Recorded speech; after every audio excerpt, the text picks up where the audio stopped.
जय हिंद साथियों, स्वागत है आपका self study classes with Sumit Jain YouTube channel में।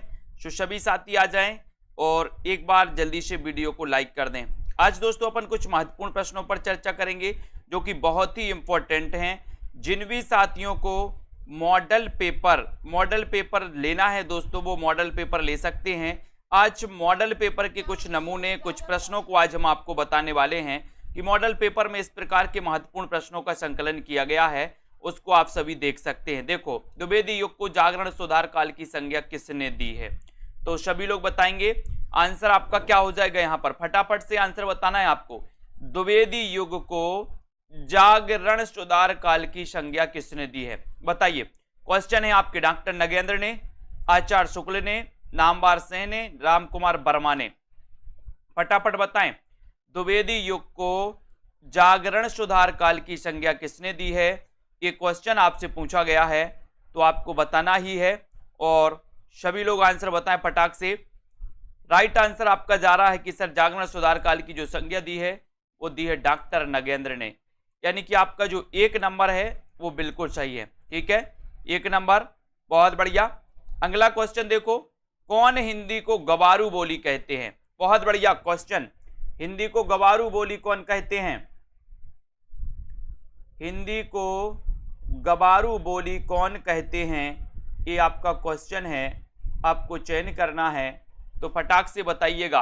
हिंदी को गवारू बोली किसने कहा है? तो देखते हैं कौन कौन सही बता रहा है। फटाफट से आंसर बताइए प्रश्न क्रमांक 2 का आंसर। और प्रश्न क्रमांक 2 में आप लोगों ने बताया कि सर हिंदी को गवारू बोली जो कहने वाले हैं वो है सर सैयद अहमद खां।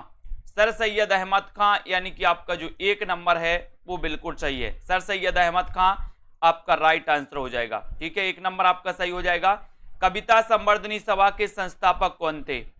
कविता संवर्धनी सभा के संस्थापक कौन थे? ये आपको बताना है प्रश्न क्रमांक 3 में आपको चयन करना है। सभी लोग बताएं, कविता संवर्धनी सभा के संस्थापक कौन थे? 3 नंबर का आंसर आपको चयन करना है और 3 में आपका सीधा आंसर जा रहा है कि सर कविता संवर्धनी सभा के जो संस्थापक थे वो संस्थापक थे कौन थे? बताएं जल्दी से। आपका राइट आंसर चला जाएगा भारतेंदु। क्या है सही आंसर? कि सर कविता संवर्धनी सभा के जो संस्थापक थे वो थे भारतेंदु जी। ये नंबर आपका बिल्कुल सही हो जाएगा। वेरी गुड आंसर, बहुत बढ़िया। उत्तर भक्तमाल के रचनाकार कौन है? प्रश्न क्रमांक 4, उत्तर भक्तमाल के रचनाकार कौन है? इसका आंसर आपको चयन करना है। सभी लोग बताएं, उत्तर भक्तमाल के रचनाकार कौन है? ये आपका प्रश्न है, इसका आंसर आपको चयन करना है और सीधा सीधा आंसर आपका जा रहा है कि सर उत्तर भक्तमाल अगर आप पूछ रहे हो तो ये उत्तर भक्तमाल के जो रचनाकार हैं बताएं। सभी का आंसर आ गया कि सर उत्तर भक्तमाल ये भारतेंदु जी की रचना है। भक्तमाल किसकी रचना है? भक्तमाल के रचनाकार नाभादास हैं। ठीक है, और नवभक्तमाल राधाचरण गोस्वामी। ठीक है, नवभक्तमाल राधाचरण गोस्वामी। उत्तर भक्तमाल भारतेंदु जी, भक्तमाल नाभादास। ठीक है, वेरी गुड, बहुत बढ़िया। राम स्वरूप चतुर्वेदी ने रासो शब्द की उत्पत्ति किससे मानी है? बहुत अच्छा क्वेश्चन। प्रश्न क्रमांक 5 में आपको बताना है राम स्वरूप चतुर्वेदी ने रासो शब्द की उत्पत्ति किससे मानी है? किससे मानी है? सभी लोग बताएंगे। प्रश्न क्रमांक आपका 5 है। 5 का राइट आंसर आपको चयन करना है। 5 का सही आंसर क्या हो जाएगा? राम स्वरूप चतुर्वेदी ने रासो शब्द की उत्पत्ति किससे मानी है? प्रश्न क्रमांक आपका 5 है और 5 में सीधा आंसर देखते हैं कौन कौन सही बता रहा है इस प्रश्न को। 5 में रामस्वरूप चतुर्वेदी का पूछा है, गलत कर जाएंगे बहुत सारे लोग। कुरैशी जी बिल्कुल सही बता रहे हैं, बहुत बढ़िया। और बहुत सारे लोगों ने डी लगा दिया, यही गड़बड़ होता है आप लोगों के साथ। आपको पता है कि रामस्वरूप चतुर्वेदी ने राउस से माना है। राउस से दोस्तों रासो शब्द की उत्पत्ति मानी है। यहां पर आपका उत्तर है 1 नंबर, राउस से रासो शब्द की उत्पत्ति मानने वाले कौन है? रामस्वरूप चतुर्वेदी। ठीक है, बहुत बढ़िया। कृषक क्रंदन एक किसकी रचना है? प्रश्न क्रमांक 6। कृषक क्रंदन की रचनाकार कौन है? गया प्रसाद शुक्ल स्नेही, निर्मल वर्मा, हरिऔध या फिर कृष्णाशोपति। प्रश्न क्रमांक आपका 6 है। 6 का आंसर आपको बताना है। कृषक क्रंदन किसकी रचना है? ये सभी लोग बताएं। कृषक क्रंदन की रचनाकार कौन है? इसका आंसर बताना है। और प्रश्न क्रमांक 6 में आपका उत्तर हो जाएगा कि सर कृषक का क्रंदन गया। कृषक का क्रंदन अब गया। गया तो गया प्रसाद शुक्ल स्नेही, यानी कि आपका 1 नंबर बिल्कुल सही हो जाएगा। कृषक का क्रंदन गया, गया से क्या बनेगा? गया प्रसाद शुक्ल स्नेही। ठीक है, ये नंबर आपका राइट आंसर। Very good. प्रेम राज्य काव्य के लेखक कौन है? प्रेम राज्य काव्य के लेखक कौन है? इसका आंसर आपको बताना है। प्रेम राज्य काव्य के लेखक कौन माने जाते हैं? प्रश्न क्रमांक 7 में आपको चयन करना है। प्रेम राज्य काव्य के लेखक कौन है? प्रश्न क्रमांक 7, और बढ़िया प्रश्न है दोस्तों। कौन है? प्रेम राज्य किसकी रचना है? ये बताना है।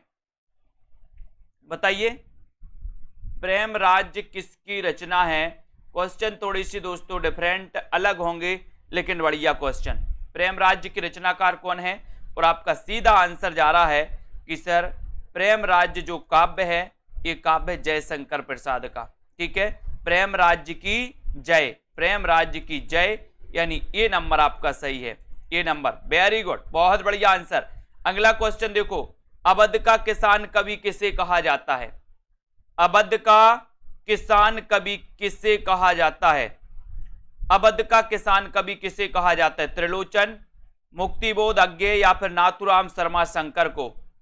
अवध का किसान कवि किसे कहा जाता है? बढ़िया क्वेश्चन है। प्रश्न क्रमांक 8 में आपको चयन करना है। बताएं, अवध का किसान कवि किसे कहा जाता है 8 नंबर में? और 8 नंबर में आपका सही आंसर है कि सर अवध का किसान कवि पूछा है, तो अवध के किसान कवि के पास कितने लोचन हैं? त्रिलोचन है, 3 लोचन हैं। ये नंबर आपका त्रिलोचन बिल्कुल सही हो जाएगा। ये नंबर आपका बिल्कुल सही आंसर, बहुत बढ़िया। अगले क्वेश्चन की ओर हम बढ़ेंगे दोस्तों। विकलांग श्रद्धा का दौर, ये किसकी रचना है? आपको बताना है। विकलांग श्रद्धा का दौर ये किसकी रचना है? क्वेश्चन अच्छा है, बहुत अच्छे से पढ़ देना। विकलांग श्रद्धा का दौर ये रचना किसकी मानी जाती है? कृष्णाशोपति की। बताइए, यशपाल, हरिशंकर परसाई या फिर धूमिल? विकलांग श्रद्धा का दौर ये रचना के लेखक कौन है? ये प्रश्न क्रमांक 9 में आपको बताना है। और विकलांग श्रद्धा का दौर यानी कि हरिशंकर परसाई, हरिशंकर परसाई, और सी नंबर आपका सही है। ठीक है, वेरी गुड, बहुत बढ़िया। प्रगतिशील साहित्य के मानदंड, इसके लेखक कौन है? प्रगतिशील साहित्य के मानदंड के लेखक कौन माने जाते हैं? जल्दी से बताओ। प्रगतिशील साहित्य के मानदंड के रचनाकार कौन है? प्रश्न क्रमांक आपका 10 है, और 10 में आपको चयन करना है। बहुत ही अच्छा क्वेश्चन है। बताएं कुरैशी जी, प्रगतिशील साहित्य के मानदंड के रचनाकार कौन है? प्रश्न क्रमांक 10 में, और 10 में आपका सही आंसर हो जाएगा। क्या हो जाएगा? बोले सर प्रगतिशील साहित्य के मानदंड के जो रचनाकार हैं वो है रांगे राघव। ठीक है, बहुत सारे लोग कंफ्यूज हो रहे, कुछ लोग सी लगा रहे, जबकि आंसर है आपका रांगे राघव। यानी कि आपका जो 1 नंबर है रांगे राघव वो बिल्कुल सही है।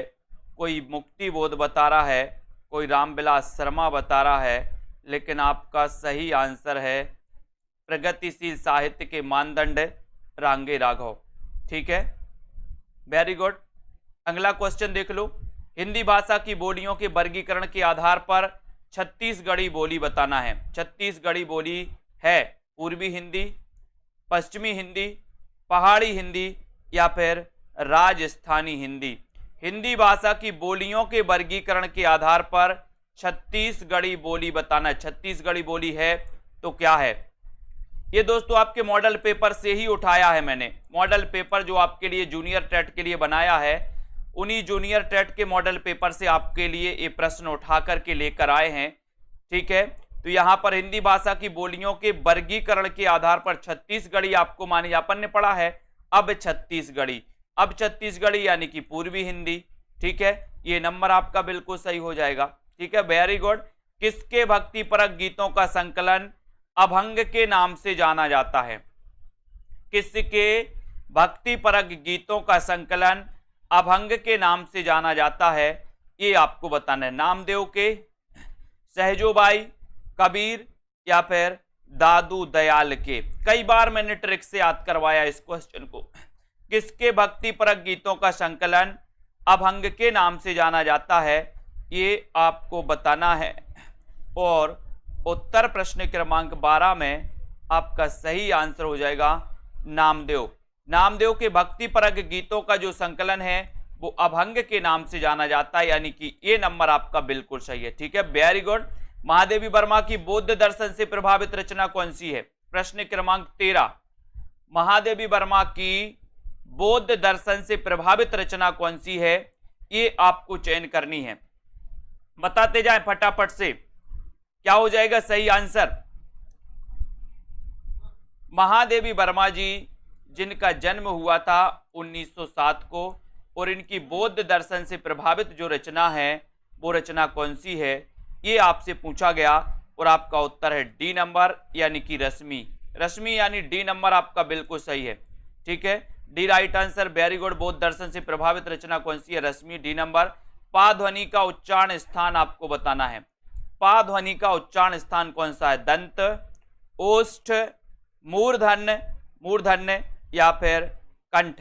पा ध्वनि का उच्चारण स्थान क्या है? ये आपके लिए क्वेश्चन दिया गया है। जिन भी साथियों को जूनियर सुपर टेट के टॉप 2000 प्रश्नों की दोस्तों क्या करना है, प्रैक्टिस करनी है। टॉप 2000 क्वेश्चन, टॉप 2000 क्वेश्चन के 20 टेस्ट बनाए गए हैं, जिनको भी करना है अभी आप लोगों के लिए ऑफर है, ठीक है। आप लोग कहें तो और अच्छा ऑफर आप लोगों के लिए दे देंगे, जितने भी हमारे साथी हैं। सिर्फ आप बताएं कि सर हमें प्रैक्टिस करनी है, तो आप लोग बता सकते हैं। पा ध्वनि का उच्चारण स्थान है 14 का आंसर, और 14 में आपका राइट आंसर जा रहा है ओष्ठ है। ओष्ठ यानी कि बी नंबर आपका सही है, ओष्ठ आपका राइट आंसर है। शशांक शब्द का पर्यायवाची शब्द क्या है? शशांक शब्द का पर्यायवाची शब्द क्या है? ये आपको बताना है प्रश्न क्रमांक 15 में। शशांक शब्द का पर्यायवाची शब्द आपको बताना है प्रश्न क्रमांक 15 का आंसर। और 15 में आपका देखो पर्यायवाची कौन कौन सही बता रहा है। शशांक शब्द का पर्यायवाची शब्द कौन सा है? प्रश्न क्रमांक 15, और 15 में आपका उत्तर हो जाएगा, क्या हो जाएगा? चंद्रमा, यानी कि आपका सी नंबर बिल्कुल सही हो जाएगा। शशांक शब्द का पर्यायवाची शब्द है क्या है? चंद्रमा है, ठीक है, सी नंबर, वेरी गुड, बहुत बढ़िया। धरती अब भी घूम रही है, कहानी के कहानीकार कौन है? धरती अब भी घूम रही है, कहानी के कहानीकार कौन है? प्रश्न क्रमांक 16 बताइए। ज्ञान रंजन, यशपाल, विष्णु प्रभाकर या फिर जैनेन्द्र कुमार? धरती अब भी घूम रही है, इसके कहानीकार कौन है? इसका आंसर बताना है 16 में, और 16 में आपका राइट आंसर हो जाएगा विष्णु प्रभाकर, यानी कि सी नंबर, ठीक है, सी नंबर, वेरी गुड। धरती अब भी घूम रही है, विष्णु प्रभाकर, सी नंबर, विष्णु की कृपा से अब भी घूम रही है। हिंदी का प्रथम ज्ञानपीठ पुरस्कार किस कवि को दिया गया? किस कवि को दिया गया हिंदी का प्रथम ज्ञानपीठ पुरस्कार? क्वेश्चन, दिनकर, पंत, नरेश मेहता, महादेवी वर्मा को। हिंदी का प्रथम ज्ञानपीठ पुरस्कार किसको दिया गया? ये आपसे 17 नंबर का क्वेश्चन पूछा गया है, सभी लोग बताएंगे।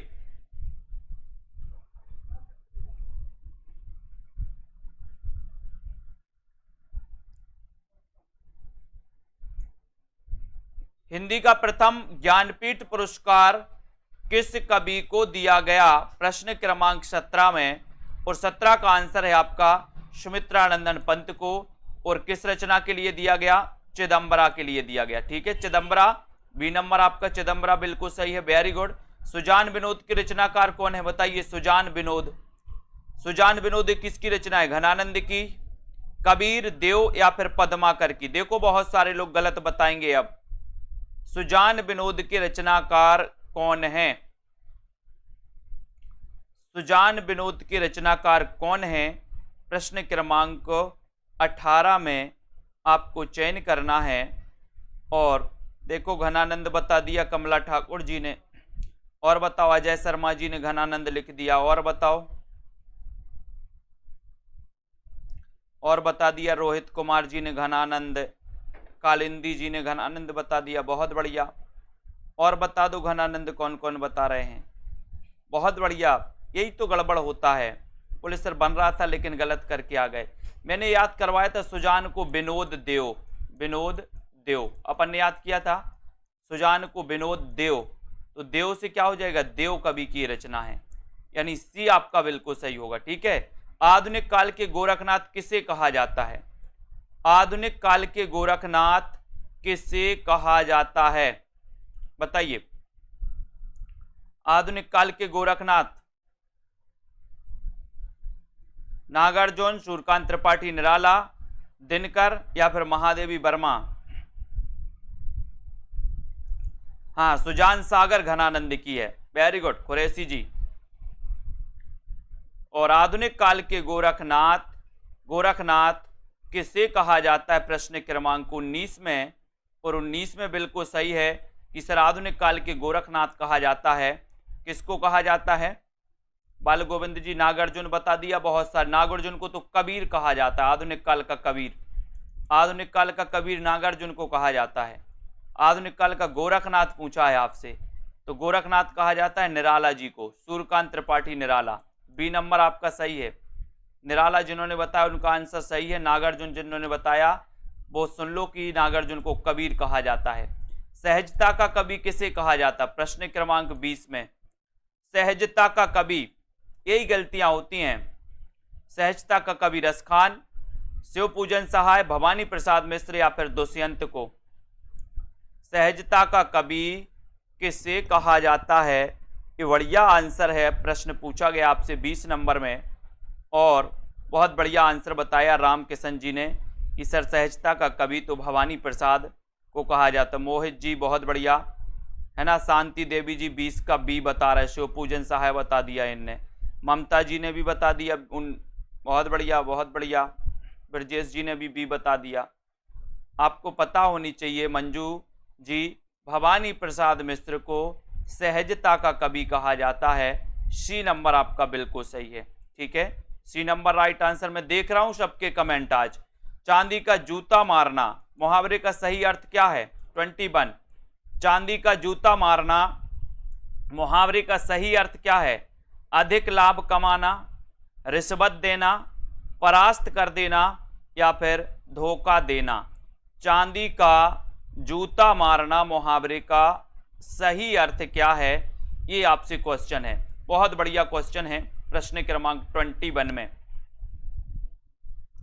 और देखते हैं कौन कौन सही बता रहा है।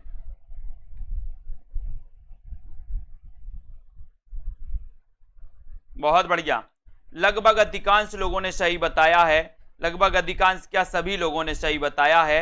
और रिश्वत देना यानी कि चांदी का जूता मारना, B number right answer. Neha Rai ji ने बस ये बता दिया, आरती वर्मा ने ये बताया, बी है बी, रिश्वत देना, बी नंबर सही। प्रैक्टिस करिए इनकी। आख्यायिका शैली का प्रथम मौलिक उपन्यास कौन सा है? फिर गलत करेंगे आप लोग। आख्यायिका शैली का प्रथम मौलिक उपन्यास कौन सा है? प्रश्न क्रमांक 22 में बताइए, आख्यायिका शैली का प्रथम मौलिक उपन्यास कौन सा है? प्रश्न क्रमांक 22 में बताइए। 22 का राइट आंसर, आख्यायिका शैली का बताना है प्रथम उपन्यास कौन सा है। और आपका राइट आंसर चला गया कि सर आख्यायिका शैली की बात करते हो तो उपन्यास है श्यामा स्वप्न। ये नंबर आपका राइट आंसर, वेरी गुड, ये नंबर बहुत बढ़िया आंसर। उतना वह सूरज है रचना के लेखक कौन है? उतना वह सूरज है रचना के लेखक कौन माने जाते हैं? बताइए, उतना वह सूरज है ये रचना के जो लेखक हैं वो लेखक कौन हैं? श्यामा स्वप्न ठाकुर जगमोहन। वेरी गुड कुरैशी जी। 23 का आंसर आपको बताना है और 23 में आपका आंसर चला जा रहा है कि सर उतना वह सूरज है। ये जो रचना है ये रचना है भारत भूषण अग्रवाल की। सी नंबर आपका बिल्कुल सही। अपने क्वेश्चन गिनते जाओ कितने गलत कर रहे हैं आप लोग। Bharat Bhushan Agarwal, very good.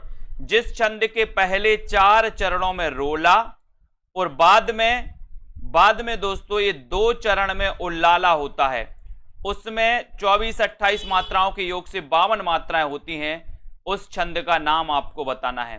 पहले 4 चरणों में रोला और बाद में दोस्तों बताना है आपको 2 चरण में उल्लाला होता है, उसमें 24-28 मात्राओं के योग से 52 मात्राएं होती हैं। वो छंद कौन सा है? हरि गीतिका, गीतिका, कुंडलियां या फिर छप्पय? 24 का आंसर। बहुत अच्छा क्वेश्चन है। 24 का आपको चयन करना है और बहुत बढ़िया आंसर आया सभी लोगों का कि सर जो है 24-28 की मात्राओं के योग से 52 मात्राएं होती हैं, तो वो होता है छप्पय छंद। छप्पय छंद। एक और क्वेश्चन, छप्पयों का राजा किसे कहा जाता है? छप्पयों का राजा किसे कहा जाता है? एक और क्वेश्चन बताना प्रवीण ओझा जी। ये छप्पय हरि गीतिका में 52 मात्राएं नहीं होती हैं। हरि गीतिका में ये छप्पय यानी कि डी नंबर आपका छप्पय सही है। सारंग का पर्यायवाची शब्द कौन सा है? सारंग का पर्यायवाची शब्द कौन सा है? नमक, सारथी, मोर या फिर घोड़ा? सारंग का पर्यायवाची शब्द आपको बताना है। प्रश्न क्रमांक 25 में बताएं। और छप्पयों का राजा चंद बरदाई को कहा जाता, बिल्कुल सही है, ठीक है। और सारंग का जो पर्यायवाची शब्द है वो पर्यायवाची शब्द है दोस्तों क्या? मोर। क्या है? मोर। यानी आपका उत्तर सी नंबर जो है, सी नंबर आपका बिल्कुल सही है, ठीक है, C number right answer. Nimbarkacharya का दार्शनिक मत है, तो निम्बार्काचार्य का दार्शनिक मत क्या है? द्वैता द्वैतवाद, शुद्धा द्वैतवाद, अद्वैतवाद या फिर द्वैतवाद? तो आपको पता है दोस्तों शुद्धाद्वैतवाद के तो वल्लभाचार्य माने जाते हैं, है ना। अद्वैतवाद के तो शंकराचार्य माने जाते हैं, ठीक है। और द्वैतवाद के माने जाते हैं मध्वाचार्य। तो द्वैता द्वैत यानी देत देत थक गए, तो निम्बार्काचार्य, और इसको सनक संप्रदाय भी कहा जाता है। सनक, ये क्वेश्चन आता है सनक संप्रदाय के कौन है? तो सनक संप्रदाय के कौन है? निम्बार्काचार्य, ठीक है। ये नंबर आपका सही है। हिंदी में पहली बार 12 मासा का वर्णन किस रासो ग्रंथ में हुआ है? पहली बार 12 मासा का वर्णन किस रासो ग्रंथ में हुआ है? परमाल रासो में, खुमार रासो, बीसल देव रासो या फिर हमीर रासो में? चयन करना है आपको। हिंदी में पहली बार 12 मासा वर्णन किस रासो ग्रंथ में हुआ है? प्रश्न क्रमांक 27 में आपको चयन करना है और 27 का आंसर आपका चला जाएगा। क्या चला जाएगा?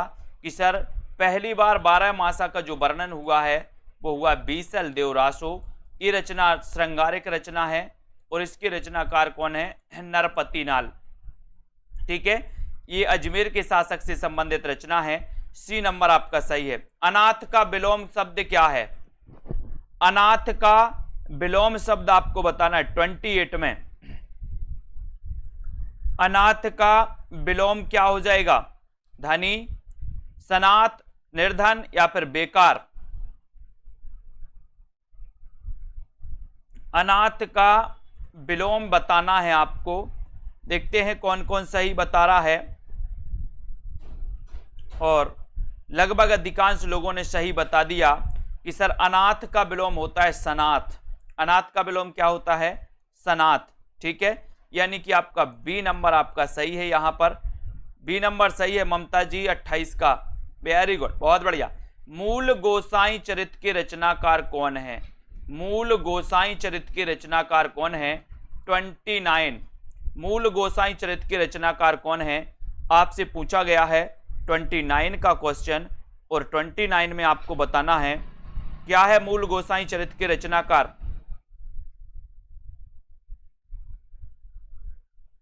और सभी लोग लगभग सही आंसर बता रहे हैं कि सर मूल गोसाई चरित्र के जो रचनाकार हैं वो हैं बेड़ी माधव दास, यानी आपका जो बी नंबर है बेड़ी माधव दास, बी नंबर आपका बिल्कुल सही है, बेड़ी माधव दास राइट आंसर है। रस रतन के रचयिता कौन है, रस रतन के रचयिता कौन है, 30 का आंसर आपको चयन करना है। 30 में आपको बताना है रस रतन के रचनाकार कौन माने जाते हैं, और सीधा आंसर आपको बताना है। राइट आंसर चाहिए चले के ये विश्वास जी, रस रतन के रचनाकार कौन है, बहुत बढ़िया राइट आंसर पोहकर कवि, कौन है, पोहकर कवि हैं, डी नंबर आपका बिल्कुल सही है, पोहकर कवि। सा का उच्चारण स्थान बताइए दोस्तों, षटकोण वाले सा का उच्चारण स्थान कंठ है, दंत है, तालु या फिर मूर्धा, क्या है, सा का उच्चारण स्थान आपको चयन करना है, चयन करिए। प्रश्न क्रमांक 31 का आंसर, और 31 में आपका सही आंसर क्या जा रहा है, देखते हैं कौन कौन का आंसर सही आ रहा है। 31 में और बहुत बढ़िया आंसर आ गया कि सर ये मूर्धा सही है, सा का उच्चारण स्थान डी नंबर।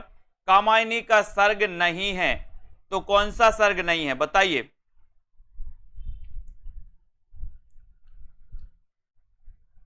थर्टी 32 का आंसर, कामायनी का कौन सा सर्ग नहीं है। अब मैंने आपसे बोला था कि आपको कामायनी के अगर 15 सर्ग याद हैं तो आप इस क्वेश्चन को हल कर सकते हो। अगर 15 सर्ग याद नहीं है तो इस क्वेश्चन को आप क्या कर पाओगे, गलत कर पाओगे। लेकिन आपको कामायनी के 15 सर्ग, जितने भी सर्ग यहां से क्वेश्चन आता है, ये पूरे सर्ग क्रमबद्ध याद होनी चाहिए 32 में।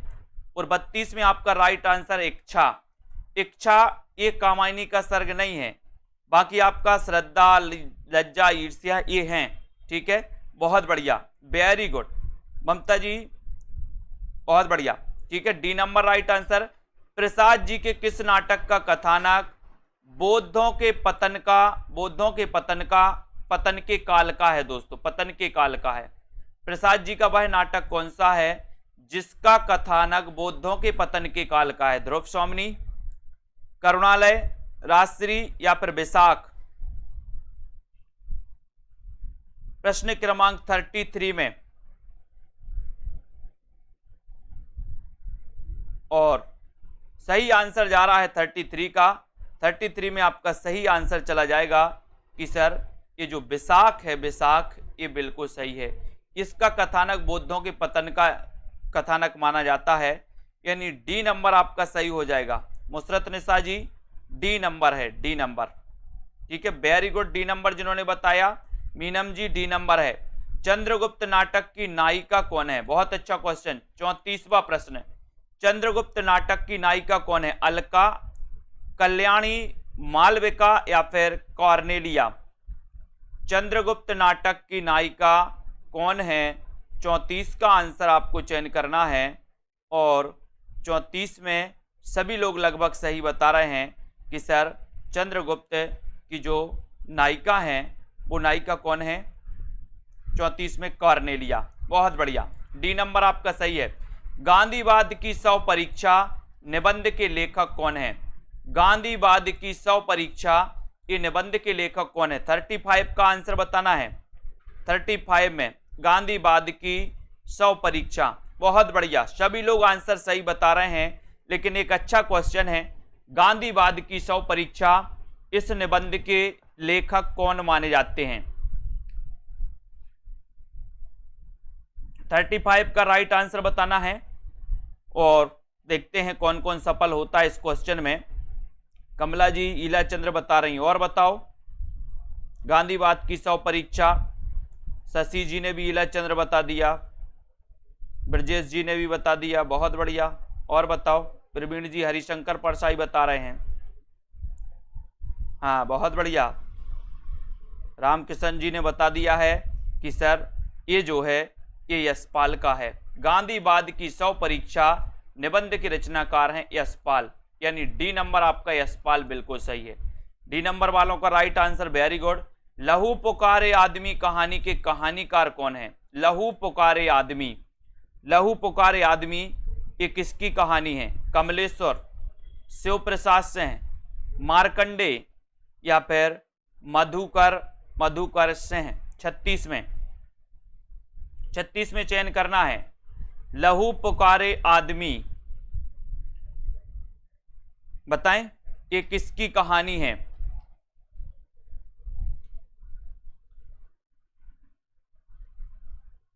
अर्चना पाल जी ए बता रही हैं, मंजू जी सी बता रही हैं, भाभी शिक्षिका सी बता रही हैं 36 का।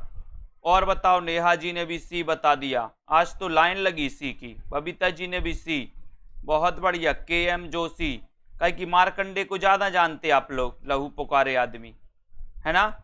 और जिन्होंने मधुकर बताया है, मधुकर, उनका आंसर सही है। लहू पुकारे आदमी ये मधुकर सिंह की रचना है। किसकी है? मधुकर सिंह की कहानी है।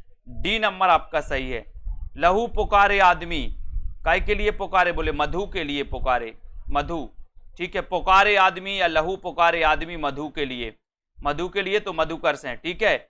बांग्ला कहानी सैलसीमा बेगम का हिंदी रूपांतरण है, बताइए। रसिया बालम, दुखबा में कांसू कहूं मोरी सजनी, दुलाई वाली या फिर बेटों वाली विधवा? बांग्ला कहानी सैलसीमा बेगम का हिंदी रूपांतरण है, तो कौन सी रचना है? 37 का आंसर, 37 में आपको चयन करना है। बहुत ही बढ़िया प्रश्न है। बांग्ला कहानी सैलसीमा बेगम, बताइए। तो उत्तर हो जाएगा आपका, क्या हो जाएगा यहां पर? दुखबा में कांसे कहूं मोरी सजनी, ठीक है। दुखबा में कांसे कहूं मोरी सजनी, किसकी है ये कहानी? ये बताइए, ये किसकी है? इसके रचनाकार भी आपको बताना है। बी नंबर तो आपने बिल्कुल सही बता दिया, बाकी इसके रचनाकार भी बताइए। जहां कोई साधारण बात कहकर उसकी किसी विशेष बात से समानता बताई जाए, ठीक है। जहां कोई साधारण बात कहकर उसकी किसी विशेष बात से समानता बताई जाए वहां कौन सा अलंकार होता है? बहुत अच्छा क्वेश्चन है 38 में।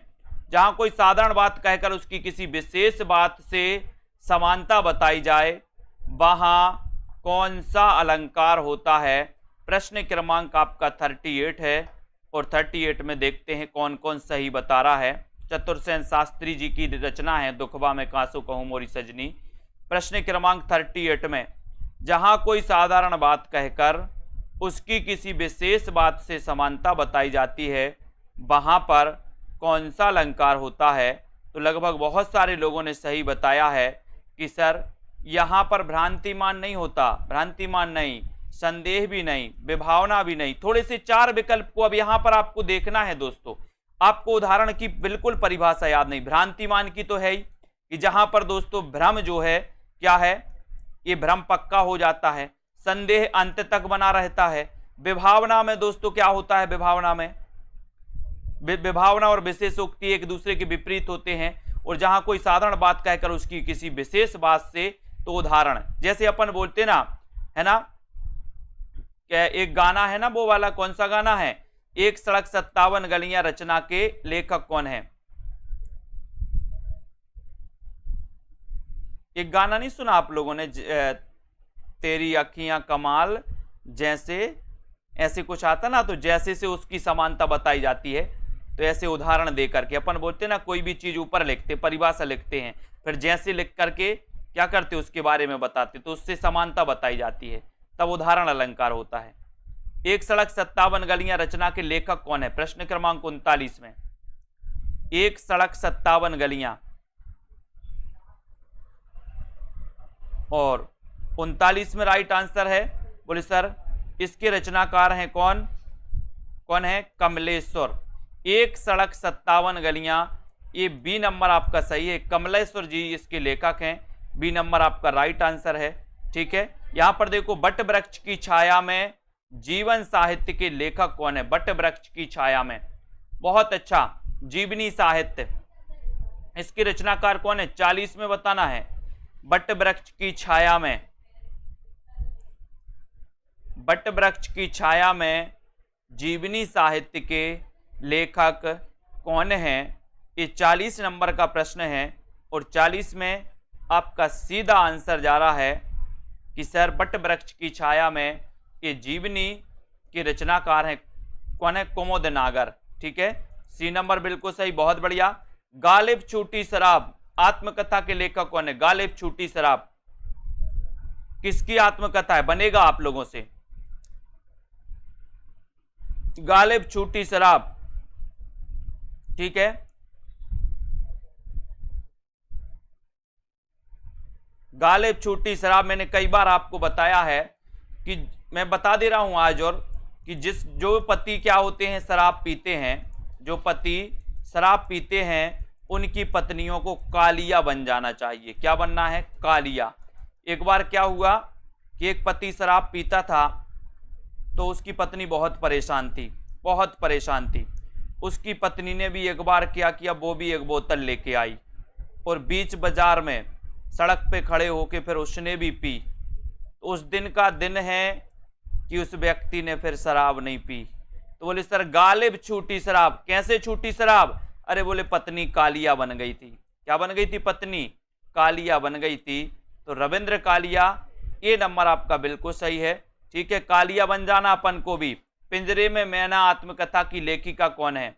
पिंजरे में मैना आत्मकथा की लेखिका कौन है? राजी सेठ, मन्नू भंडारी, चंद्रकिरण सोनरिक्शा या फिर शिवानी? पिंजरे में मैना, बोले हम पिंजरे में मैना को लेकर के कहां जाएंगे? रिक्शा पर जाएंगे, रिक्शा पर। रिक्शा, पिंजरे में मैना रिक्शा यानी सोन रिक्शा। सी नंबर सही है, सोन रिक्शा। ठीक है, सोन रिक्शा राइट आंसर हो जाएगा। बहुत बढ़िया। बेदिन बेलोग रेखा चित्र के लेखक कौन है? बेदिन बेलोग, डॉक्टर नगेंद्र, महेंद्र भटनागर, शिवपूजन सहाय, सेठ गोविंद दास। बेदिन बेलोग रेखा चित्र के रचनाकार कौन है? बहुत बढ़िया क्वेश्चन ये है दोस्तों। 43 का आंसर आपसे पूछा गया। ये क्वेश्चन पूछा गया था पिछली बार, शायद टीजीटी या पीजीटी में पूछा गया था 43 में। और 43 में आपका सभी को पता होगा कि बेदिन बेलोग शिवपूजन सहाय। ठीक है, सी नंबर आपका सही है, शिवपूजन सहाय। Very good. वाक्यम रसात्मकम काव्यम, ये कथन किस ग्रंथ का है दोस्तों? वाक्यम रसात्मकम काव्यम, रसात्मकम काव्यम, ये बताना है आपको। सभी लोग बताएंगे ये कथन किसका है, किस ग्रंथ से लिया गया है। और यहां पर 44 का आंसर, 44 में सीधा आंसर आपका जा रहा है कि सर ये जो वाक्यम रसात्मकम काव्यम है, देखते हैं कौन कौन सही बता रहा है 44 में।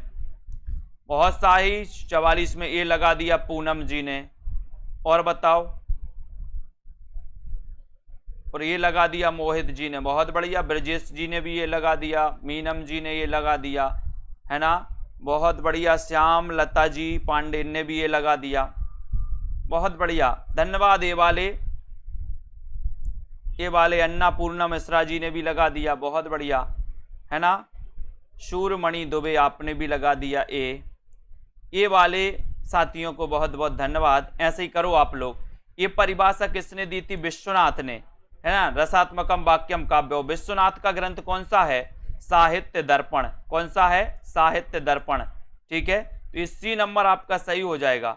ये नाट्यशास्त्र तो भरत मुनि का, भरत मुनि ने थोड़ी दी है परिभाषा, ये विश्वनाथ ने दी थी। ये साहित्य दर्पण से ली गई। करुण रस के स्थायी भाव का नाम क्या है? करुण रस के स्थायी भाव का नाम क्या है? 45। करुण रस के स्थायी भाव का नाम क्या है? क्रोध, शोक, निर्वेद या फिर इनमें से कोई नहीं। करुण रस के स्थायी भाव का नाम क्या है, ये आपको बताना है 45 का।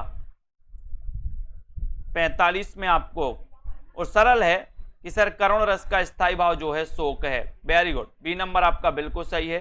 ठीक है, ठेस शब्द है संकर, तत्सम, तद्भव या फिर देशज। ठेस कैसा शब्द है? ठेस कैसा शब्द है? संकर शब्द है, तत्सम है, तद्भव है या फिर देशज है?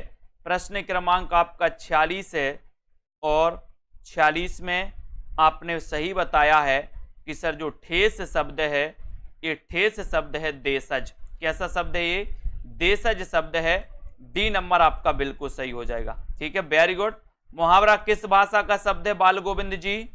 मुहावरा बताना है, मुहावरा किस भाषा का शब्द है? बहुत अच्छा क्वेश्चन है। 47 नंबर। अपन मुहावरे पढ़ते तो हैं लेकिन मुहावरा किस भाषा का शब्द है ये भी अपन को पता होनी चाहिए। 47 में 47 का आंसर चयन करिए। मुहावरा किस भाषा का शब्द है ये आपको बताना है। 47 का आंसर, और 47 में आपका सही जा रहा है कि सर जो मुहावरा है ये अरबी भाषा का शब्द है। किस भाषा का शब्द है? अरबी। अरबी का है बाल गोविंद जी, अरबी यानी बी नंबर। ठीक है, अरबी का शब्द है मुहावरा, बी नंबर आपका सही हो जाएगा। 47 में उर्दू किस भाषा का शब्द है? उर्दू, प्रश्न क्रमांक 48। उर्दू किस भाषा का शब्द है? तुर्की, फारसी, अरबी या फिर संस्कृत? उर्दू किस भाषा का शब्द है? प्रश्न क्रमांक 48 में बहुत अच्छा क्वेश्चन पूछा गया है। उर्दू किस भाषा का शब्द है ये पूछा गया, और आपका शायद जो क्वेश्चन है वो जा रहा है तुर्की। बहुत बढ़िया रामकिशन जी। उर्दू किस भाषा का शब्द है? तो ये तुर्की भाषा का शब्द है। ये नंबर आपका बिल्कुल सही है, वेरी गुड, बहुत बढ़िया। हिंदी शब्द है, बताइए हिंदी किस भाषा का शब्द है? उर्दू भाषा का, अरबी भाषा का, अवधी भाषा का या फिर फारसी भाषा का? बहुत अच्छा क्वेश्चन है। प्रश्न क्रमांक 49 का आंसर 49 में बताइए। उर्दू तुर्की भाषा का है, हिंदी बताना है। हिंदी किस भाषा का शब्द है? हिंदी किस भाषा का शब्द है ये आपको चयन करना है।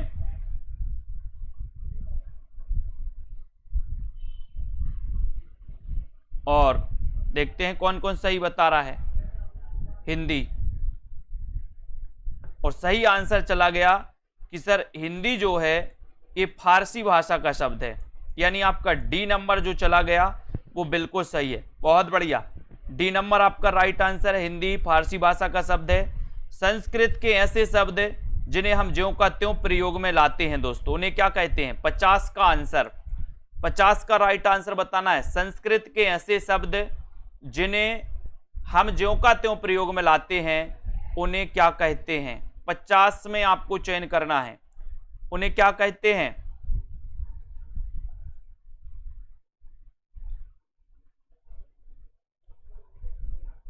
और संस्कृत के ऐसे शब्द जिन्हें हम ज्यों का त्यों प्रयोग में लाते हैं प्रश्न क्रमांक 50 में, उन्हें कहते हैं हम तत्सम शब्द। ठीक है, नील कमल में उत्तर पद कमल, और बताना है आपको कमल क्या है? उत्तर पद जो कमल है ये कमल क्या है? विशेषण है, विशेष है, विशेष विशेषण है या फिर इनमें से कोई नहीं? नील कमल, नील कमल में कौन सा समास होता है? कर्मधारय समास। ठीक है, लेकिन आपको बताना है कि उत्तर पद जो कमल है वो क्या है, बताएं, फटाक से बताएं। 51 का आंसर, और 51 में सभी लोग बताएंगे। 51 का राइट आंसर देखो बहुत सारे लोग सी बता रहे हैं। मोहित जी ने सी बता दिया, और बताओ क्या बता रहे हैं कौन कौन?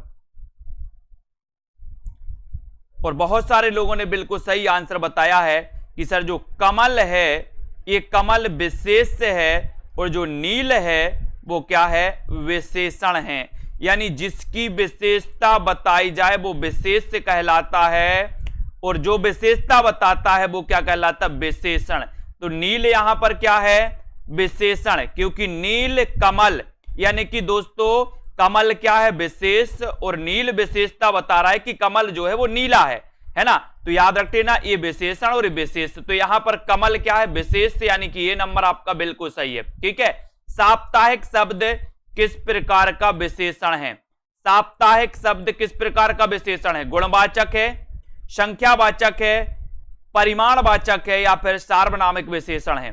साप्ताहिक का बताना है प्रश्न क्रमांक 52 में। फटाफट आंसर बताएंगे तो मजा आएगा आपको भी, और जल्दी से, और देखते जाएं कितने नंबर आपके आ रहे हैं। साप्ताहिक शब्द किस प्रकार का विशेषण है?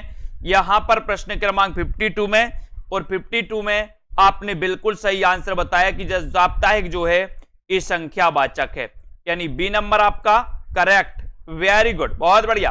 कौन सा शब्द समूहवाचक प्रत्यय नहीं है? समूहवाचक प्रत्यय कौन सा नहीं है?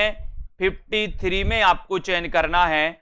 समूहवाचक प्रत्यय कौन सा नहीं है, ये 53 का आंसर आपको चयन करना है। और बहुत ही बढ़िया क्वेश्चन है। लोग, ये तो समूहवाचक है। गण, ये भी समूहवाचक है। वर्ग, ये भी समूहवाचक है। तो समूहवाचक प्रत्यय कौन सा नहीं है?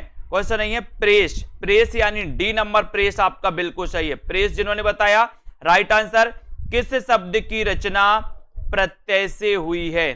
किस शब्द की रचना प्रत्यय से हुई है? 54 का आंसर, किस शब्द की रचना प्रत्यय से हुई है? कुसुम, चप्पल, लिखावट या फिर सुमन, यानी कि 54 का आंसर आपको चयन करना है।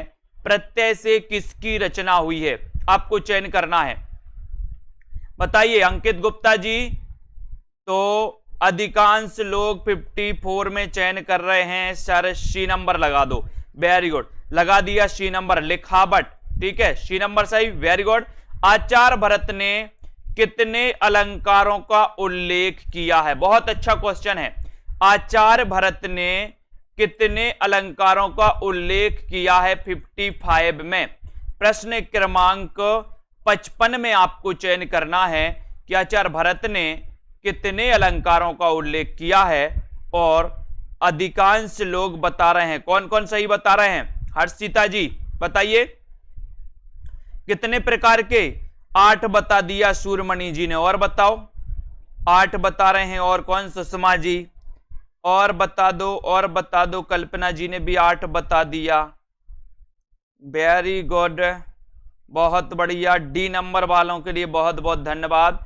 2 भी नहीं, 6 भी नहीं, 8 भी नहीं, कितने? 4। भरत ने, आचार्य भरत ने या भरत मुनि ने 4 अलंकारों का उल्लेख किया है। कितने अलंकारों का? 4 अलंकारों का। 8 रस, रस 8। ये 8 के चक्कर में आपने गड़बड़ कर दिया, रस के चक्कर में गड़बड़ कर दिया प्रश्न डी वालों ने, क्योंकि भरत मुनि ने 8 रस माने और 4 अलंकार। यही होता है गड़बड़। पूछा अलंकार था, बता दिया रस। बहुत बढ़िया, 8 रस 4 अलंकार। ठीक है। अनुप्रास अलंकार के कितने भेद हैं? 56 का आंसर आपको बताना है। अनुप्रास अलंकार के कितने भेद हैं आपको बताना है। राइट आंसर 5, 3, 4 या फिर 2। अनुप्रास अलंकार आपने पढ़ा है, तरण, तनुजा, तट, तमाल, तरुवर, बहुछाए। बोले कौन सा अलंकार है? अनुप्रास। अब अनुप्रास के कितने भेद होते हैं बताइए? 5 होते, 3, 4 या फिर 2 होते हैं। 56 का आंसर कितने होते हैं? राइट आंसर चला गया 5। अनुप्रास अलंकार के कितने भेद हैं? 5 भेद हैं। 5 भेद, ये नंबर बिल्कुल सही, वेरी गुड। जब किसी अत्यंत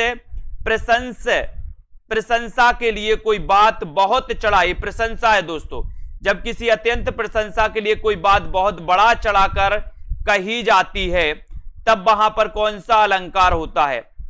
जब किसी अत्यंत यानी कि अति वाली प्रशंसा के लिए कोई बात बड़ा चढ़ाकर कही जाती है, तब वहां पर कौन सा अलंकार होता है? अतिशयोक्ति। अतिशयोक्ति देखो कैसा लिखा जाता है, ये अतिशयोक्ति सही है। कभी कभी ये वाक्य शुद्धि में भी, ये शब्द शुद्धि में भी आता है दोस्तों। तो आप लोग क्या करते हो? आधा सा लगा के योक्ति कर देते हो। ये अतिशयोक्ति, ये वाला गलत है। अतिशयोक्ति पूरा सा आता है, इसको याद रख लेना। तो आपका उत्तर ए नंबर बिल्कुल सही, अतिशयोक्ति राइट आंसर, वेरी गुड।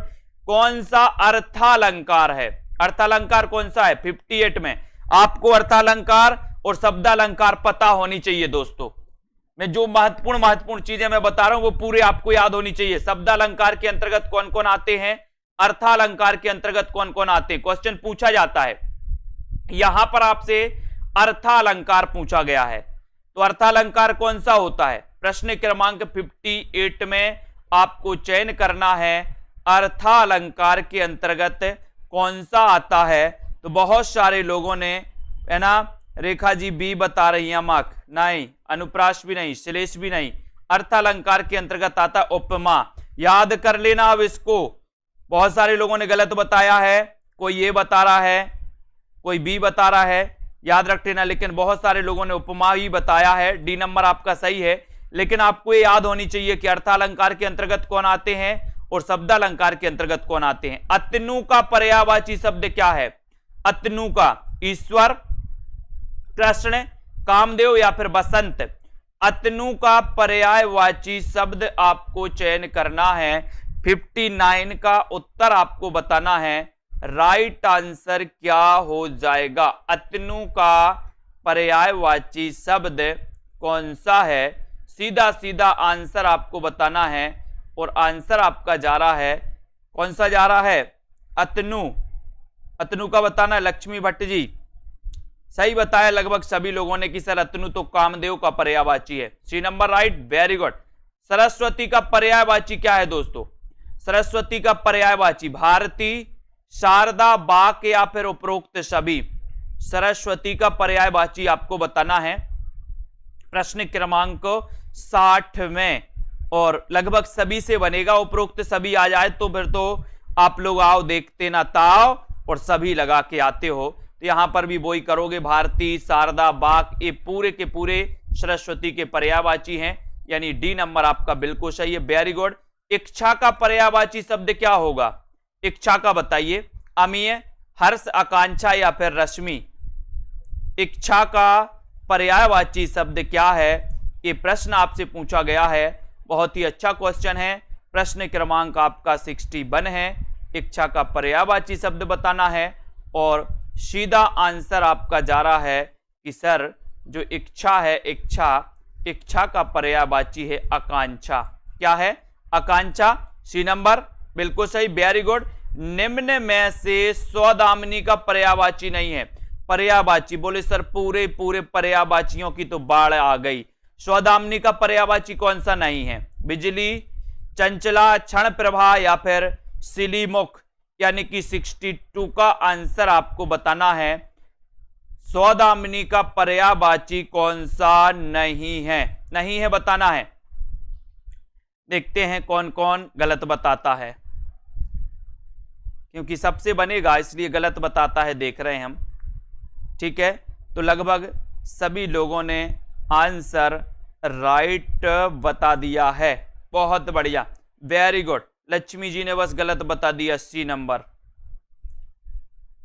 तो यहां पर आपका सिलीमुख सही है, डी नंबर सही है। खंडहर की आत्माएं के रचनाकार कौन है? खंडहर की आत्मा इसके रचनाकार कौन है? ईलाचंद जोशी, चंद्रधर शर्मा गुलेरी, उदय प्रकाश या फिर मुकुटधर पांडे। प्रश्न क्रमांक 63 में आपको चयन करना है। खंडहर की आत्माएं इसके रचनाकार कौन है? अपन ने कई बार याद करवाया है कि सर खंडहर की जो आत्माएं हैं ये क्या होती हैं? क्या होती हैं? कभी कभी जोश में आ जाती हैं। तो खंडहर की आत्माएं ईलाचंद्र जोशी, यानी 1 नंबर आपका बिल्कुल सही है। 1 number right, 1 number very good, बहुत बढ़िया। सी बता रही भाभी शिक्षिका जी, गलत। अगला क्वेश्चन, कितना बड़ा झूठ कहानी किसकी है? कितना बड़ा झूठ ये कहानी किसकी है? संजय पाठक जी प्रश्न क्रमांक 64 में बताना है। आरती वर्मा जी भी सी बता दिया उन्होंने, बहुत सारे लोगों ने सी बता दिया। संतोष कुमार जी भी सी बता रहे, गलत बात। अपन ने पढ़ा था ना खंडहर की आत्माएं जोश में आ जाती हैं, तो जोशी जी है ना। कितना बड़ा झूठ कहानी किसकी है? कितना बड़ा झूठ ये कहानी किसकी है? प्रश्न क्रमांक 64 में, और देखते हैं कौन सही बता पाता है। बताइए, मुकनत जी ने ये बता दिया, सुषमा जी सी बता रही हैं, अंकित जी सी बता रहे हैं, अर्चिता जी भी सी बता रही हैं। लेकिन जिन्होंने सही बताया है उनमें नंबर आता है पूजा सोनकर जी का। ठीक है, बहुत बढ़िया। मोहित जी का, रेखा जी का, उषा प्रियंवदा, बी नंबर सही है। ठीक है, उषा प्रियंवदा की रचना कितना बड़ा झूठ, उषा प्रियंवदा। ठीक है, वेरी गुड। कोठरी की बात कहानी के रचनाकार कौन है? कोठरी की बात, अब बताओ कोठरी की बात कैसी रहनी चाहिए? एक भी गलत हो गया तो सोच लेना। कोठरी की बात, कोठरी की बात किसकी कहानी है कुरैशी जी? कोठरी की बात कैसी रहनी चाहिए? कोठरी की बात 65 में, और 65 में आपका सही आंसर जा रहा है कि सर जो कोठरी की बात है, कोठरी की बात एक कहानी है, ये अज्ञेय की है, अज्ञेय रहनी चाहिए, अज्ञेय, अज्ञेय। Very good. याद हो कि ना याद हो, संस्मरण के रचनाकार कौन है? याद हो कि ना याद हो, ये संस्मरण के रचनाकार कौन है? एक क्वेश्चन आपसे पूछा गया प्रश्न क्रमांक 66 में। और याद हो कि ना याद हो, अपन ने पढ़ा है दोस्तों, आपने घातक फिल्म देखी होगी, घातक, घातक फिल्म देखी कि नहीं देखी? देखी है। उसमें क्या बोलते हैं? काशीनाथ तुम्हें याद हो कि ना याद हो, है ना, आज से तुम मेरी गिरफ्त में काम करोगे, काशीनाथ याद हो कि ना याद हो। ठीक है, ये काशीनाथ सिंह जी का संस्मरण है। बी नंबर आपका बिल्कुल सही, वेरी गुड। जिनके साथ जिया, ये संस्मरण के लेखक कौन है? जिनके साथ जिया, तेज बहादुर चौधरी, प्रतिभा अग्रवाल, मृदुला गर्ग, अमृतलाल नागर। जिनके साथ जिया, ये संस्मरण किसका है आपको बताना है। और जिनके साथ जिया वो कौन है? प्रश्न क्रमांक 67 में, और 67 आपको बताना है कि सर जिनके साथ जिया, जिनके साथ जिया, अमृतलाल नागर। वेरी गुड, वो तो अमृत जैसे हैं, कैसे? अमृत, अमृतलाल नागर, वेरी गुड। मैं और केवल मैं और केवल मैं एकांकी के रचनाकार कौन है? मैं और केवल मैं, प्रश्न क्रमांक 68 का आंसर, मैं और केवल मैं, ये किसका एकांकी है? इस एकांकी के रचनाकार कौन है? भगवती चरण वर्मा, जगदीश चंद्र माथुर, भुवनेश्वर, या फिर जैनेन्द्र कुमार? आपको बताना। एक और दोस्तों बड़ी बात मैं आपको बता रहा हूं कि आप लोगों के लिए जिनको भी लेना है, जिनको भी दोस्तों मॉडल पेपर लेना है, इसी प्रकार के जूनियर टेट का प्रैक्टिस करना है आप लोगों के लिए, आप लोगों के लिए 200 फीस कर दी गई है। जितने भी हमारे जो दोस्तों पैड वाले साथी हैं, वो आज रात 12 बजे तक जिनको भी लेना है वो ले सकते हैं, उनके लिए 200 फीस कर दी गई है, जो भी हमारे साथी हैं। ठीक है, तो मैं और केवल में एकांकी के रचनाकार कौन है? 68 का आंसर। और 68 में आपका राइट आंसर क्या हो जाएगा? 68 का भगवती चरण वर्मा। ये नंबर जिन्होंने लगाया बिल्कुल सही है। स्त्री मुक्ति संघर्ष और इतिहास, ये किसकी रचना है? स्त्री मुक्ति संघर्ष और इतिहास के रचनाकार कौन है? ये किसकी रचना है? ये आपको बताना है। प्रश्न क्रमांक 69 का आंसर, और 69 का आंसर बहुत बढ़िया जा रहा है कि सर ये जो स्त्री मुक्ति और संघर्ष है, स्त्री मुक्ति और संघर्ष और इतिहास, ये रमणिका गुप्ता, रमणिका गुप्ता यानी डी नंबर आपका सही है। ठीक है, डी, ये रमणिका गुप्ता जी की रचना है दोस्तों, डी नंबर।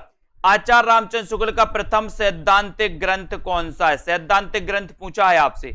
आलोचनादर्श, समालोचक, काव्य में रहस्यवाद, या फिर कविता क्या है? रामचंद्र शुक्ल का प्रथम सैद्धांतिक ग्रंथ कौन सा है? प्रथम सैद्धांतिक ग्रंथ कौन सा है? रामचंद्र शुक्ल जी का, यानी कि 70 का उत्तर बताना है। बहुत ही अच्छा क्वेश्चन है, क्वेश्चन कई बार पूछा गया है। कौन कौन सही बता रहा है? सही बताने के लिए बहुत बढ़िया आंसर बताया है खुशी मौर्य जी, सी नंबर। काव्य में रहस्यवाद, प्रथम सैद्धांतिक ग्रंथ कौन सा है? काव्य में रहस्यवाद, रामचंद्र शुक्ल जी का। ठीक है, वेरी गुड, बहुत बढ़िया। अगला है नई कविता का आत्म संघर्ष के लेखक कौन है? नई कविता का आत्म संघर्ष, इसके लेखक कौन है? प्रेमचंद, जयशंकर प्रसाद, मुक्तिबोध, या फिर मलयज? प्रश्न क्रमांक 71 है। नई कविता का आत्म संघर्ष के लेखक कौन है? इस 71 का आंसर आपको चयन करना है। बहुत ही अच्छा क्वेश्चन है, और 71 में सीधा सीधा आपका राइट आंसर चला जा रहा है कि सर ये जो नई कविता का आत्म संघर्ष है, इसके जो लेखक हैं वो लेखक है मुक्तिबोध। ठीक है, मुक्तिबोध, सी नंबर बिल्कुल सही। पंत की कौन सी छायावादी रचना नहीं है? पंत की कौन सी छायावादी रचना नहीं है। तो कौन सी नहीं है छायावादी रचना? युगबाणी, ग्रंथि, वीणा या फिर पल्लव। पंत की कौन सी रचना छायावादी नहीं है? 72 का आंसर। और 72 में पंत की कौन सी रचना छायावादी नहीं है? राइट आंसर चला जाएगा युगबाणी। युगबाणी यानी आपका ये नंबर बिल्कुल सही है। ठीक है, ये छायावादी नहीं है तो ये फिर कौन सी है? ये प्रगतिवादी है। ठीक है, ये नंबर बिल्कुल सही। क्वासी, क्वासी किसकी रचना है? क्वासी, प्रश्न क्रमांक 73। क्वासी के रचनाकार कौन है? बताइए। 73 का आंसर क्वासी के रचनाकार कौन है? और बहुत ही अच्छा आपका उत्तर जा रहा है 73 में कि सर क्वासी के रचनाकार पूछा है। और क्वासी, क्वासी बताइए क्वासी के रचनाकार कौन है 73 में? देखते कौन कौन सही बता रहा है। बहुत बढ़िया, सभी लोगों ने सही बताया। बालकृष्ण शर्मा नवीन। छायावाद की प्रथम प्रयोगशाला किससे माना जाता है? एक और क्वेश्चन, छायावाद की प्रथम प्रयोगशाला किससे माना जाता है? झरना, पल्लव, यामा या फिर निहार? बताइए। प्रश्न क्रमांक 74 में 74 छायावाद की प्रथम प्रयोगशाला कौन सी या किसे माना जाता है? 74 का आंसर और राइट आंसर है झरना। झरना, वेरी गुड, ये नंबर राइट आंसर। बहुत बढ़िया। इन मुसलमान हरिजनन पे कोटिन हिंदू बारी, ये पंक्ति किसकी है? इन मुसलमान हरिजनन पे कोटिन हिंदू बारी, ये जो पंक्ति है ये पंक्ति किसकी है? ये आपको बताना है। इन मुसलमान हरिजनन पे लगभग सभी को पता है कि सर ये पंक्ति तो भारतेंदु जी की है। D number, very good. आधुनिक हिंदी काव्य का बेतालिक किसे कहा जाता है? आधुनिक हिंदी काव्य का बेतालिक किसे कहा जाता है? ये आपको चयन करना है। भारतेंदु, प्रेमघन, राधा कृष्णदास और बाल मुकुंद गुप्त। ठीक है, आंसर होगा कि सर आधुनिक हिंदी काव्य का जो बेतालिक कहा जाता है वो कहा जाता है, किसको कहा जाता है? किसको कहा जाता है? भारतेंदु जी को। वेरी गुड, ये नंबर सही। बहुत बढ़िया। हो होरी, कल ही पढ़ा था अपन ने, कल परसों पढ़ा था। हो होरी ये किसकी कृति है? हो होरी कृति के रचनाकार कौन है? बड़ा ही अच्छा क्वेश्चन है। 77 का आंसर फटाफट से बताएं जल्दी से। पूरे 100 क्वेश्चन आपको कवर करना है और आपका पता है कि सर हो होरी ये जो है, ये जो रचना है ये अंबिका दत्त व्यास की है। अंबिका दत्त व्यास। ठीक है, बहुत बढ़िया। इनका जन्म कब हुआ था? कोई बताएगा? बताओ। मध्यकालीन धर्म साधना एक किसका निबंध है? मध्यकालीन धर्म साधना निबंध के रचनाकार कौन है? 78 का आंसर। मध्यकालीन धर्म साधना निबंध के रचनाकार कौन माने जाते हैं? बहुत ही अच्छा क्वेश्चन है और देखते हैं कौन कौन बता रहा है मध्यकालीन धर्म साधना के रचनाकार। बहुत बढ़िया। 1958 में नहीं, 1858 में।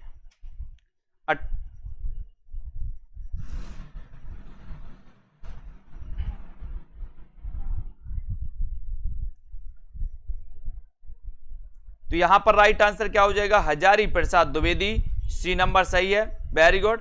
भूत के पांव किसकी व्यंग रचना है? भूत के पांव, भूत के पांव ये किसकी रचना मानी जाती है? 79 में। और 79 का उत्तर बताना है। और भूत के पांव ये जो रचना है दोस्तों ये हरिशंकर परसाई जी की है। ठीक है, बी नंबर आपका सही, वेरी गुड आंसर। किस प्रकार के निबंधों में बुद्धि तत्व प्रमुख होता है? किस प्रकार के निबंधों में बुद्धि तत्व प्रमुख होता है? भावात्मक, वर्णात्मक, विवरणात्मक या फिर विचारात्मक? किस प्रकार के निबंधों में बुद्धि तत्व प्रमुख होता है? आपको चयन करना है और प्रश्न क्रमांक 80 का उत्तर बताना है। बहुत ही अच्छा क्वेश्चन है दोस्तों। किस प्रकार के निबंधों में बुद्धि तत्व प्रमुख होता है? प्रश्न क्रमांक 80 में। और 80 का राइट आंसर है कि सर विचारात्मक निबंधों में बुद्धि तत्व। मैंने निबंध आपको बहुत अच्छे से पढ़ाया था, विचारात्मक निबंधों में बुद्धि तत्व प्रधान होता है। डी नंबर आपने लगाया, वेरी गुड, बहुत बढ़िया। विचार प्रवाह के रचनाकार कौन है? विचार प्रवाह है, ये निबंध है विचार प्रवाह है।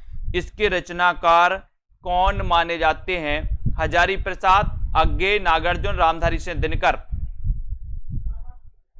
81 में आपको बताना है।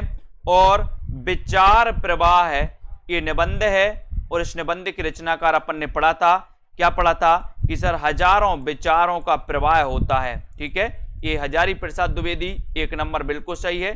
किस विद्वान ने देवनागरी लिपि के स्थान पर रोमन लिपि स्वीकार करने का सुझाव दिया था? किस विद्वान ने दिया था? देवनागरी लिपि के स्थान पर रोमन लिपि स्वीकार करने का सुझाव किसने दिया था? सुनीति कुमार चटर्जी, महात्मा गांधी, काका कालेलकर या फिर विनोबा भावे। 82 का आपका आंसर चला गया कि सर सुनीति कुमार चटर्जी ने लिया था। ये नंबर आपका बिल्कुल सही है। देवनागरी लिपि बताना है कैसी है, वर्णात्मक है, चित्रात्मक है, भावात्मक है या फिर अक्षरात्मक है? देवनागरी लिपि कैसी है? देवनागरी लिपि कैसी लिपि मानी जाती है? देवनागरी लिपि बताइए।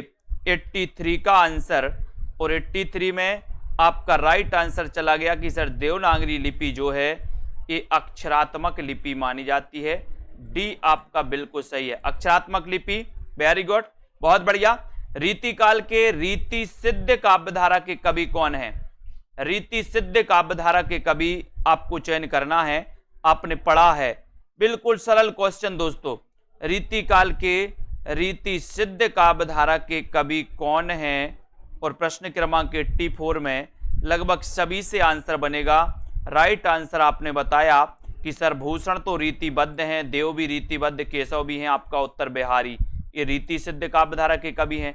अभिधा उत्तम काव्य है, मध्य लक्षणालीन, है ना? ये पंक्ति बताना है आपको, बताइए ये पंक्ति किसकी है? बिहारी, पद्माकर, मतिराम या फिर देव की? अभिधा उत्तम काव्य है, मध्य लक्षणालीन, ये बताइए ये पंक्ति किसकी है? और ये पंक्ति अभिधा उत्तम काव्य है, ये जो पंक्ति है भैया, ये पंक्ति है देव कवि की। किसकी है? देव कवि की। डी नंबर आपका सही है, देव कवि आपका राइट आंसर हो जाएगा। रस रहस्य के रचनाकार कौन है? अच्छा क्वेश्चन, 86 में बताइए, फटाफट से आंसर देते जाएं। आप लोग बिल्कुल सही आंसर बता रहे। देखो भाभी शिक्षिका जी, पद्माकर बता दिया इन्होंने, ये पद्माकर नहीं है, देव कवि की रचना है, अभिधा उत्तम काव्य है। ठीक है, देव। रस रहस्य के रचनाकार कौन है? ये आपको बताना है। चिंतामणि, केशवदास, अंकित गुप्ता जी आप क्वेश्चन नहीं लगा रहे भैया, आंसर बताते जाओ। अब कौन कौन मॉडल पेपर लेगा, इसी के चक्कर में आप पड़े हो। रस रहस्य के रचनाकार आपको बताना, इसके रचनाकार कौन है? चिंतामणि, केशवदास, कुलपति मिश्र या फिर मतिराम। 86 में आंसर बताना है और आपका उत्तर हो जाएगा कुलपति मिश्र। सी नंबर आपका सही है, कुलपति मिश्र। ये रस का रहस्य कुलपति। ठीक है, स्वयंभू को हिंदी का प्रथम कवि किसने माना? 87 में स्वयंभू को हिंदी का प्रथम कवि किसने माना है? राम कुमार वर्मा, रामचंद्र शुक्ल, हजारी प्रसाद द्विवेदी, राहुल सांकृत्यायन। स्वयंभू को हिंदी का प्रथम कवि किसने माना है?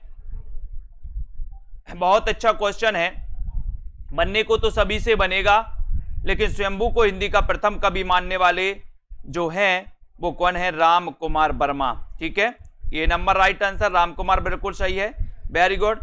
कौल ज्ञान निर्णय, इसके रचनाकार कौन है? कौल ज्ञान निर्णय के रचनाकार कौन है? गोरखनाथ, जालंधरनाथ, गोपीचंद्र, मत्येंद्रनाथ। कौल ज्ञान निर्णय, इसके रचनाकार कौन है?